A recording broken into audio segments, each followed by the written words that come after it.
Nah, sebelum masuk ke teori, ini menarik. Ada orang yang punya dorongan jiwa atau kecenderungan jiwa untuk lebih suka sendirian. Kita menyebut orang semacam ini namanya orang-orang introvert. Dia lebih nyaman, lebih bisa menikmati hidup dalam kesendirian. Jadi ini mengingat tadi ya, ada solitude, ada lonely. Orang-orang yang jenis ini itu justru lebih nyaman dalam kesendirian. Kalau kita gelisah kalau sendiri, orang-orang semacam ini itu lebih senang sendiri. Hadirnya yang lain itu merepotkan saja.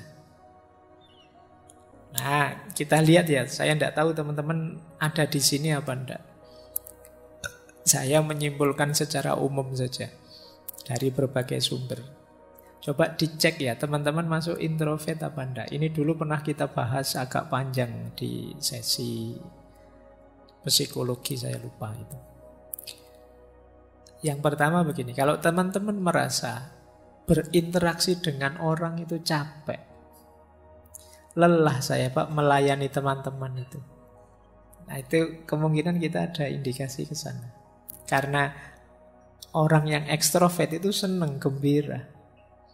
Mungkin capek tapi dia bisa menikmati. Tapi orang-orang yang jenis introvert ini, dia merasa, alah, berjam-jam saya harus melayani tamu sebanyak ini, bikin capek saja. Nah itu teman-teman kok enggak pulang-pulang toh, saya mau tidur, saya segera ingin main game, saya segera ingin main itu. Nah itu kemungkinan introvert.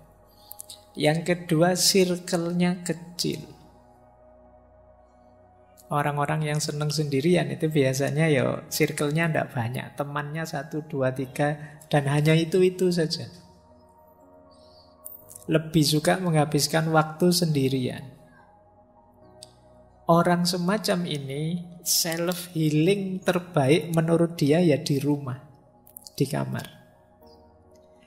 Kalian kan sering ngajak, yuk healing, yuk jalan-jalan.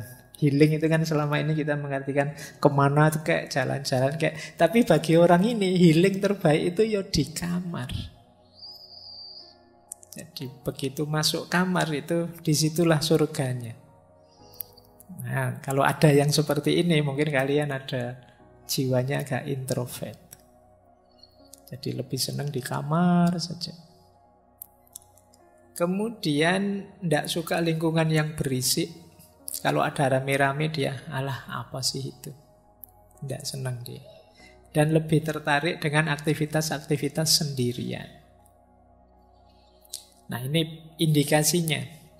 Implikasinya kadang-kadang karena orang-orang introvert ini juga kan pasti bergaul meskipun tidak intensif. Seringkali orang ini, apakah teman-teman pernah merasakan ini saya tidak tahu, biasanya lebih suka berharap orang lain mengerti dirinya tanpa harus dia capek-capek menjelaskan. Jadi dia pingin, temanku itu ngertilah aku. Jadi kok aku diajak jalan-jalan terus aku itu pinginnya di kamar. Mau tak tolak itu ndak enak, mau tak ikuti kok ndak cocok dengan seleraku. Ngerti teman-teman itu. Dia memendam rasa ingin dimengerti. Jadi kalau teman-teman yang hadir malam hari ini sering merasa begitu, orang-orang kok ndak paham-paham sih mauku ya, kok ndak ngerti apa yang aku inginkan ya, itu mungkin ada gejala-gejala ke sana. Agak introvert. Saya tidak ngomong jelek ya. Introvert, ekstrovert itu bukan urusan baik buruk atau dosa atau pahala dan siksa, tidak ada itunya.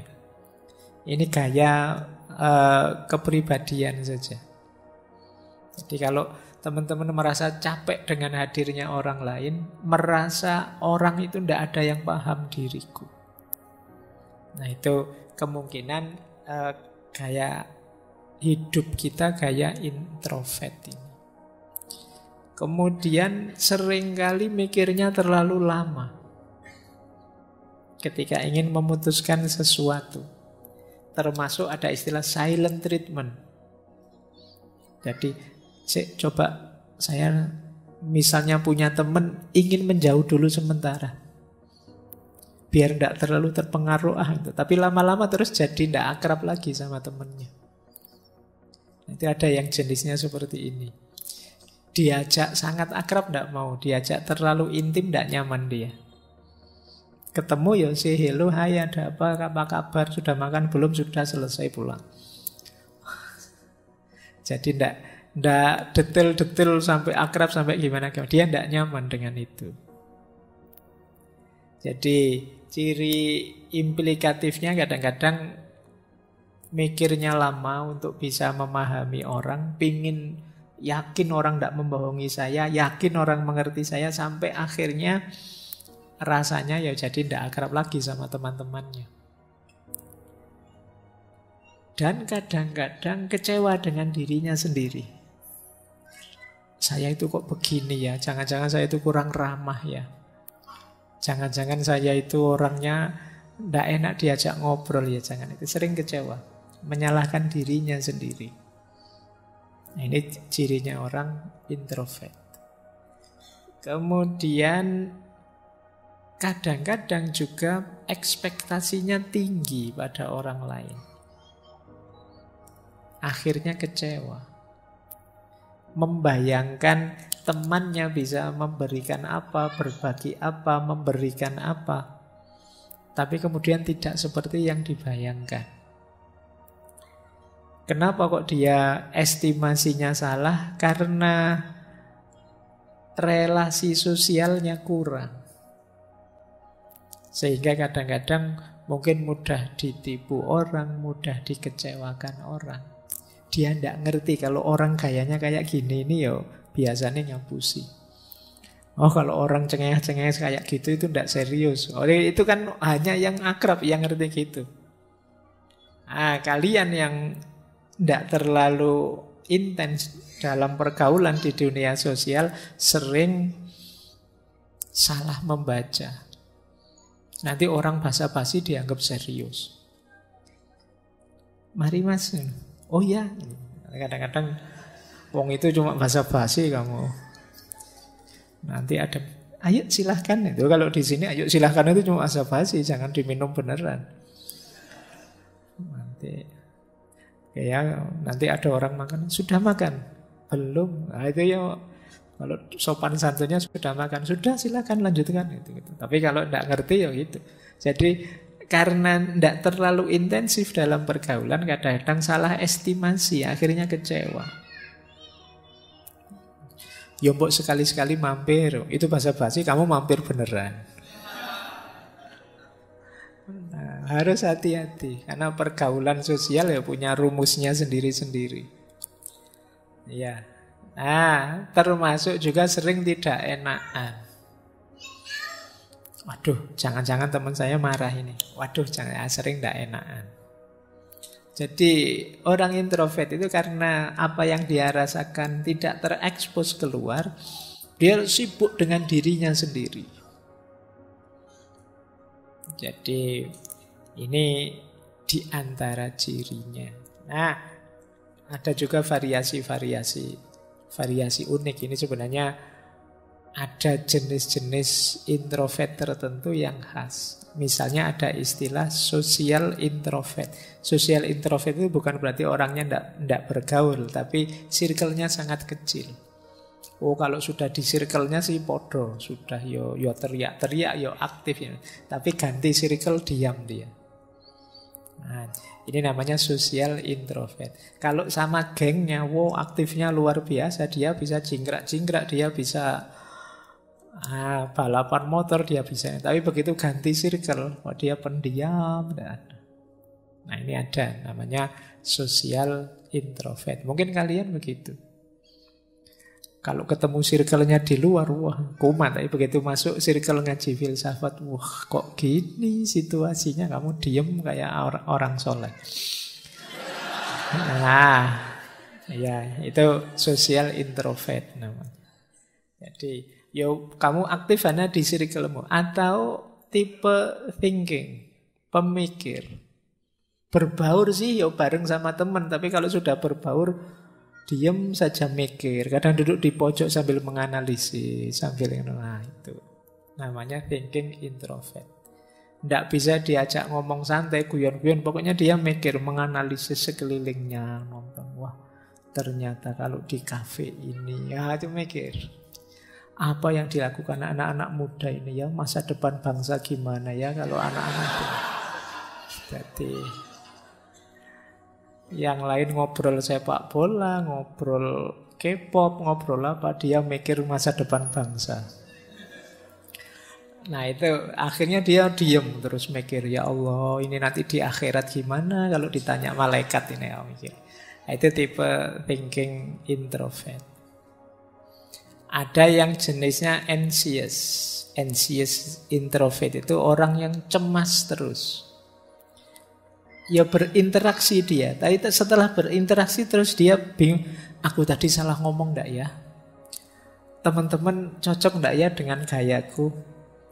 Komentar apa ya kira-kira teman-teman tentang yang saya lakukan tadi? Ini anxious, kamu tiap hari khawatir dengan itu. Jadi ini kalau menurut gengku aku kayak gini, ini cocok enggak ya? Sesuai enggak ya? Nah, ini namanya anxious. Kamu khawatir terus, khawatir salah, khawatir keliru, khawatir menyakiti, khawatir. Sehingga kecenderungannya kamu terus lama-lama jadi sulit aktif. Atau ada orang tertentu yang restrained. Restrained introvert itu yang tertutup sih sebenarnya. Ya seperti orang introvert biasa. Tapi lama-lama kalau sudah cair, oh itu dia sudah bisa terbuka, mungkin ngalah-ngalahi yang ekstrovert. Jadi awal datang itu pendiam, nggak ngomong. Besok ketemu masih diem. Hari ketiga, wah cerewetnya ngalah-ngalahi. Nah, itu restrained introvert. Baik, ini tipe-tipe orang yang bisa menikmati kesendirian. Mereka lebih nyaman kalau tidak bersama orang lain. Jadi orang lain mungkin bagi dia sifatnya mengganggu saja atau sekedar kewajiban-kewajiban. Kewajiban sosial, kewajiban budaya, kewajiban agama. Tapi bagi dia lebih nyaman kalau tidak ketemu saja.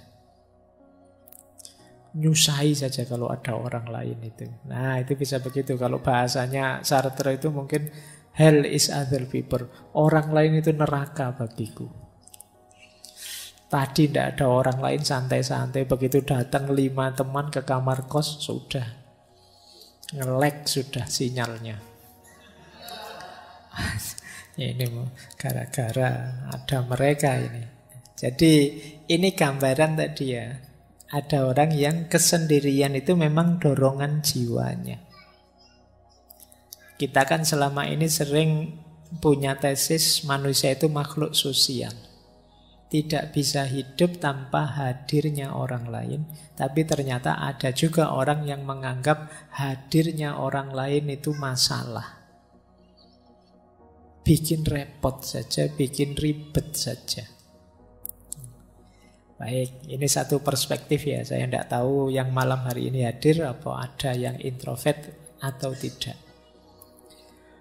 Mungkin karena ini ngaji filsafat, mungkin banyak yang thinking introvert, mikir terus isinya. Tapi ya tidak apa-apa, wong ini memang forumnya belajar. Baik, saya lanjutkan. Jadi ada orang yang memang dorongan jiwanya, dorongan ingin sendiri. Nah, ada quote bagus dari Sartre, pasangannya Simone de Beauvoir tadi. Kata dia, ya kesendirian itu memang fakta, kasunyatan. Tapi kesepian tidak. Kata Sartre, if you are lonely when you are alone, you are in a bad company. Kalau engkau merasa kesepian saat kamu sendiri, engkau ada di perusahaan yang salah. Engkau ada di frekuensi yang keliru, channel yang keliru. harusnya sendirian itu asik. Tadi loh saya sebut, karena menurut Sartre, hell is other people. Kamu dapat fasilitas sendirian kok malah stres, itu gimana? Harusnya kamu nikmati, justru asik. Kamu bisa bebas. Coba ada banyak orang lain, kamu tidak bisa ngapa-ngapain sudah. Jadi misalnya kamu di masjid ini agak sumuk, kan nggak berani tiba-tiba nyopot baju terus, gimana? Nggak bisa. Kenapa? Ada orang lain. Coba di kamarmu yang pas sendirian, sumuk sedikit ya kamu copot semua bajumu, santai sudah. Kenapa kalau di sini kamu tidak mau? Ada orang lain. Hadirnya orang lain kalau di Sartre itu ya menyusahkan saja, membelenggu kebebasanku. Maka kata dia, if you are lonely, when you are alone, you are in a bad company. Maka carilah kesendirian, tapi bukan berarti sendiri itu kesepian. Kamu usiamu berapa kok masih sendirian? Ya enggak apa-apa saya sendirian, yang penting kan saya enggak kesepian. Nah, karena sendiri dan kesepian itu dua hal yang berbeda. Baik, jadi versinya Sartre ya, kita memang harus merayakan kesendirian tanpa harus merasa kesepian.